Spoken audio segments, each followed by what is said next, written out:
Good morning everyone, all students.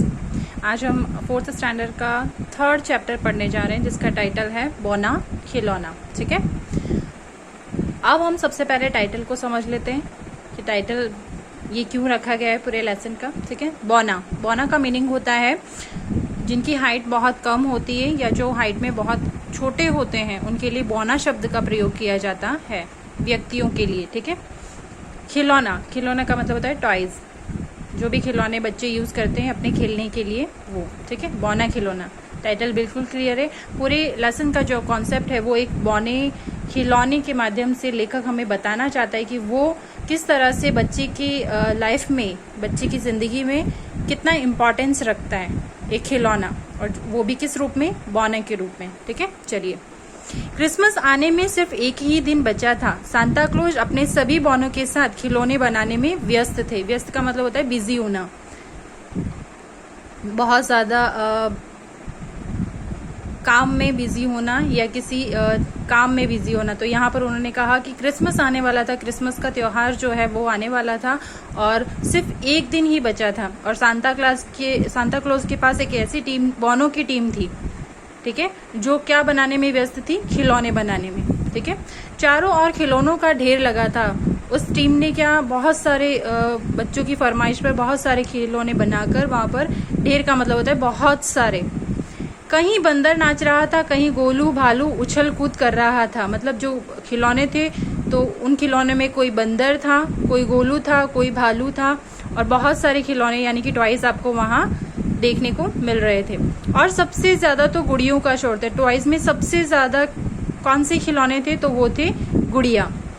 रंग बिरंगी गुड़िया, फ्रॉक पहने, घाघरा चोली डाले, स्कर्ट टॉप में इतराती, लंबे भूरे घुंघराले वाले बालों वाली अनेकानेक गुड़िया। बहुत सारे प्रकार की गुड़िया थी। कोई, किसी ने फ्रॉक पहना था, किसी ने घाघरा चोली पहना हुआ था, किसी ने स्कर्ट टॉप पहना हुआ था, किसी के लंबे और घुंघराले बाल थे, और बहुत सारे, यानी कि अनेकानेक का मतलब होता है बहुत सारी अलग अलग प्रकार की गुड़िया वहां पे थी।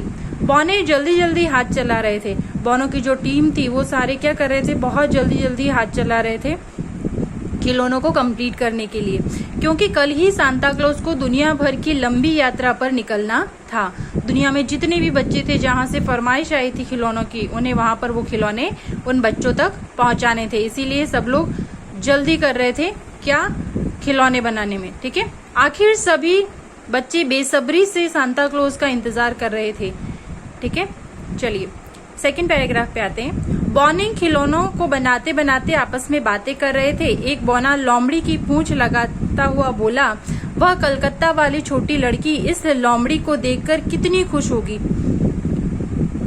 बोनों के बीच में बातचीत हो रही थी जब वो लोग खिलौने बना रहे थे। तो एक बोने ने कहा कि ये जिसकी फरमाइश थी कि उसे एक लोमड़ी चाहिए, ठीक है, तो वो इससे देखकर कितनी खुश होगी। दूसरा बोना रॉबर्ट बना रहा था तो तीसरा किसान के सिर पर गट्ठर सजाता हुआ बोला, अरे जल्दी जल्दी हाथ चलाओ, सबकी इच्छा पूरी करनी है सांता को। तीसरा जो बोना था उसने कहा कि हमें अपना जो काम है वो समय रहते कंप्लीट कर लेना चाहिए, ताकि सब बच्चों की जो इच्छाएं हैं हम वो समय पर पूरी कर सके। इतने में मोटा वाला बोना बोल उठा, तभी तो साल भर हम खिलौने ही बनाते रहते हैं। तीसरे बोने ने कहा, एक मोटा सा वहां पर एक बोना था, उसने तुरंत वहां पर आकर कहा कि इसीलिए तो हम पूरे साल क्या करते हैं, खिलौने बनाते रहते हैं। ऐसा ना करें तो दुनिया के लाखों करोड़ों बच्चों की मांग कैसे पूरी कर सकेंगे। बोने के हाथ जल्दी जल्दी चलने लगे, बच्चों के छोटे बड़े खिलौने पैक होने लगे। सांता क्लॉज एक एक को अपने थैले में भरने लगे।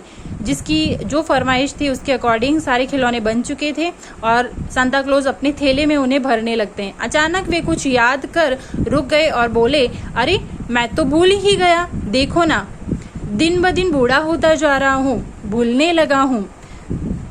बारंबारी के नन्हे फरिश्ते ने कितनी ही दिनों से बार बार एक ही प्रार्थना की है कि उसे इस बार एक बोना ही चाहिए।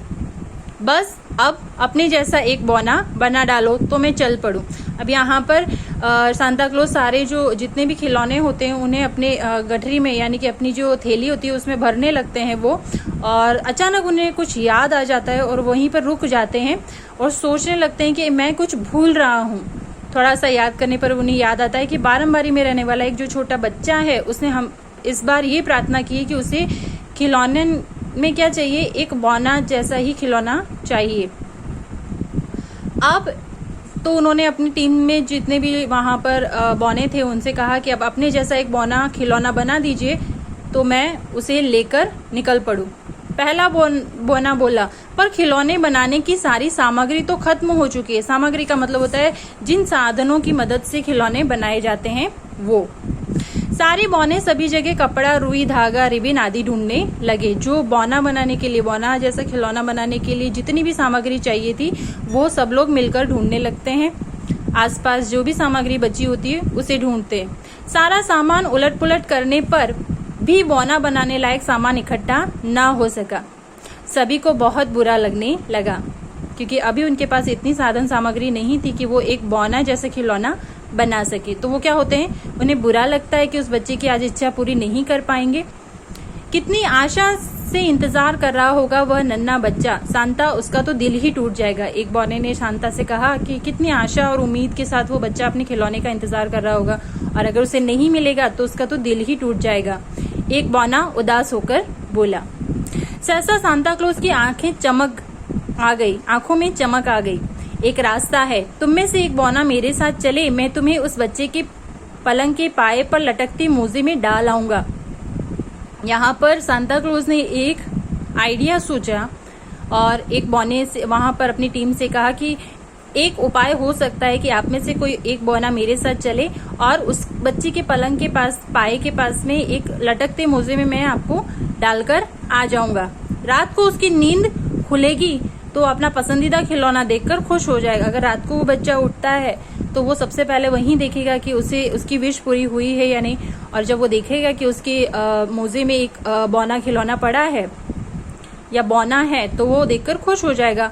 फिर सुबह होने से पहले मैं यहाँ आकर बौने का खिलौना ले जाऊंगा और तुम्हारी जगह उसे रख दूंगा। बस रात भर तुम्हें वहां रहना है और सुबह होते ही मैं यहाँ से खिलौना बनवा कर ले आऊंगा और तुम्हारी जगह उस खिलौने को रख दूंगा और तुम्हारी जगह उसे रख दूंगा। बस तुम मेरे साथ वापस आ जाना। और कहा कि और फिर वो खिलौना मैं वहां रख दूंगा और आप मेरे साथ वापस आ जाना। सबसे नाटा बौना किप्पू था। सबसे जिसकी हाइट सबसे कम थी उस बौने का नाम क्या था, किप्पू। सब उसे सांता के साथ भेजना चाहते थे। किप्पू को घबराहट हो रही थी। सब लोग जितने भी लोग वहां पर थे उन्होंने कहा कि किप्पू को सांता के साथ जाना चाहिए, ठीक है। और अब यहाँ पर किप्पू को सोच सोच के घबराहट हो रही थी कि अगर वो जाएगा तो सिचुएशन क्या होगी, और यदि वह रात को उठ मेरे साथ खेलने लगा तो। उसने क्रॉस क्वेश्चन किया किससे, सांता से, कि अगर वो रात को बच्चा उठ गया और उसने मेरे साथ खेलने लगा तो मैं क्या करूंगा, क्योंकि मैं तो कोई खिलौना नहीं हूं, मैं तो जीता जागता एक बौना हूं। अगर वो मुझे टच भी करेगा तो मुझे फील होगा, मुझे पता चलेगा और मेरी तरफ से कोई भी रिएक्शन हो सकता है, ठीक है। सांता ने उसे तसल्ली दी, तो इसमें घबराने की क्या बात है, अव्वल तो ऐसा होगा नहीं। अव्वल यानी कि पहली बात तो कि ऐसा होगा नहीं, और यदि हो भी गया तो क्या हुआ, तुम बिल्कुल मत हिलना डुलना, बस मैं तुम्हें सुबह होने से पहले ही ले आऊंगा। उन्होंने उसे बहुत निश्चित तौर पे कहा कि आप घबराना मत, मैं आपको सुबह होते ही लेकर आ जाऊंगा। किप्पू डरते डरते सांता की बर्फ गाड़ी में बैठ गया। रास्ते में ऊंचे ऊंचे बर्फ से ढके पहाड़ों से जब गाड़ी हिचकोले खाते हुए गुजरने लगी तो किप्पू को ठंड लगने लगी। वो तैयार हो जाता है, सांता के साथ बैठ जाता है, और वहां पर बर्फ गाड़ी में बैठने के बाद जो रास्ता है वो पूरा बर्फ से बहुत ढके पहाड़ों से जब वो निकलते हैं वहां से तो उसे बहुत जोर से ठंड लगने लगती है। सर्द हवाओं से उसे कपकपी होने लगी। बहुत ठंडी हवा थी। सर्द हवा का मतलब है बहुत ठंडी हवा। किप्पू की यह हालत देख सांता ने पहले उसी बच्चे के पास जाना तय किया। सांता ने ये डिसाइड किया कि मैं सबसे पहले कहाँ जाऊंगा, मैं उसी बच्चे के पास जाऊंगा जहां पर मुझे किप्पू को छोड़ना है। जिसने बोने की फरमाइश की थी, उसका नाम था मिक्की। उस बच्चे का नाम क्या था जिसने बोने की फरमाइश की थी? मिक्की। मिक्की मीठी नींद में बेसुध सा सो रहा था। बेसुध का मतलब होता है बेहोशी की हालत। सांता धीरे धीरे उसके पलंग के पास पहुंचे और उसके मोजे में अपना कीपू बोना डाल अन्य बच्चों के खिलौने बांटने चले गए। उन्होंने कीपू को वहां पे छोड़ दिया, उस मोजे में डाल दिया और फिर वो आगे चल दी अपनी यात्रा पे दूसरे बच्चों को खिलौने बांटने। कीपू अभी ठंड से कांप रहा था। उसे नाक में गुदगुदी हो रही थी। जुकाम के कारण उसकी नाक सिकुड़ने लगी। सूसू की आवाज सारे कमरे में गूंज उठी, जिससे मिक्की की नींद खुल गई। सर्दी की वजह से क्या हुआ, कीपू जो है वो बार बार सुर सुर सुर सुर उसके नाक से जो आवाज हो रही थी उसकी वजह से मिक्की की नींद खुल जाती है। उसे लगा जैसे कोई आवाज आई थी। चारों ओर अंधेरे में आंखें फाड़ कर देखने पर उसकी नजर मोजे पर पड़ी। मोजे में बोने को देखकर वह खुशी से उछल पड़ा। कीपू दम साधे बैठा रहा। मिक्की उसे मोजे से बाहर निकालकर अपने बिस्तर पर ले आया। वो बहुत खुश हुआ कि सांता ने उसकी जो इच्छा थी वो पूरी कर दी। अब यहाँ पर कीपू क्या है, दम साधे, इट मीन्स उसे कोई रिएक्शन वहां पर सामने देना नहीं है, क्योंकि यहाँ पर वो खिलौने के तौर पर आया है। मिक्की ने ये देखने के लिए कि यह भी तो चू चू करने वाली गुड़िया की तरह नहीं है, उसे पेट से दबाया। अक्सर आपने देखा होगा कि जो खिलौने होते हैं उसमें गुड़िया वगैरह जो होती है उसमें विसल लगी होती है। जब आप उसके पेट को दबाते हैं तो वहां से चू चू की आवाज आती है। तो मिक्की ने सोचा कि शायद ये भी वैसा ही खिलौना हो, तो जोर जोर से उसके पेट को दबाया। बोनी ने मुंह से सी निकली पड़ी। अब वो तो रियल का बोना था तो तुरंत उसके मुंह से आवाज निकल जाती है। मिक्की ताली बजाकर बोला, अरे यह तो बोलता भी है। वह बार बार उसे दबाने लगा। आखिर कब तक कीपू सी करता। उसकी आंखें भी पलक झपकाए बिना थक गई थी। काफी देर हो चुकी थी, उसने अपनी पलक नहीं झपकाई थी तो वो काफी थक गया था। लेकिन मिक्की था कि सोने का नाम नहीं ले रहा था। तभी कीपू को थकावट और नींद के कारण जोर से उबासी आ गई। अब वो बहुत थक चुका था, इतनी लंबी यात्रा करके आया था, तो अब उसे बगासी आ जाती है और उसका मुंह पूरा खुल गया। मिक्की ये देखकर उछल पड़ा, तुम तो सचमुच के बौने हो। और उसे पता चल जाता है कि वो कोई खिलौना नहीं है, वो क्या है, वो सचमुच का बौना है। अब तो मिक्की को मानना ही पड़ा कि वह खिलौना नहीं सचमुच का बौना है। फिर तो मिक्की उससे तरह तरह के प्रश्न पूछता रहा और कीपू उसके अजीबोगरीब प्रश्नों के उत्तर देता रहा। मिक्की उत्साहित था, बहुत ज्यादा उत्साह उसके अंदर आ गया था, क्योंकि आज उसे रियल का बौना मिल गया था कि वह सुबह होते ही अपने सभी दोस्तों को बौने से मिलवाएगा। इस तरह वह हीरो बन जाएगा। उसके पास एक ऐसी यूनिक चीज थी जो किसी के पास नहीं है, तो उसने सोचा कि मैं सुबह होते ही सब बच्चों से उसे मिलवाऊंगा और मैं हीरो बन जाऊंगा। कीपू बोलता रहा और मिक्की सुनता रहा। फिर वह ऊँघने लगा। धीरे धीरे उसे नींद ने आ घेरा। सपने में भी वह कीपू के साथ बातें कर रहा था। सुबह होने से पहले ही सांता दूसरे बौनों की सहायता से खिलौना बनवाकर वापस कीपू के पास आ गए और सुबह होते ही वहां पर वो कीपू के पास आ जाते हैं और दूसरे जो बौने थे उनकी सहायता से वो खिलौना बनवाकर लेकर आ जाते हैं। खिलौना हूबहू कीपू जैसा ही था। बौने ने मिक्की को बहुत प्यार किया और सांता की बर्फ गाड़ी में बैठकर चला गया। यहाँ पर कीपू को वापस अपने प्लेस पर जाना था, तो उसने क्या किया, उसने मिक्की को ढेर सारा प्यार किया और फिर वो वहां से सांता के साथ वापस आ गया और उसकी प्लेस पर क्या कौन सा हूबहू उसकी जैसा ही खिलौना सांता ने रख दिया। सुबह आंखें खुलते ही मिक्की बौने को लेकर दौड़ता हुआ रसोई घर में माँ के पास पहुंचा। माँ देखो, इस साल सांता ने मुझे सचमुच का बौना दिया है। माँ खुश थी कि मिक्की की इच्छा पूरी हो गई। मिक्की ने बौने को इतना दबाया, हिलाया डुलाया, गुस्से में थप्पड़ भी मारा, पर बौने के मुंह से न तो सी निकली, न वह हिला डुला और न ही कुछ बोला, क्योंकि ये तो खिलौना था।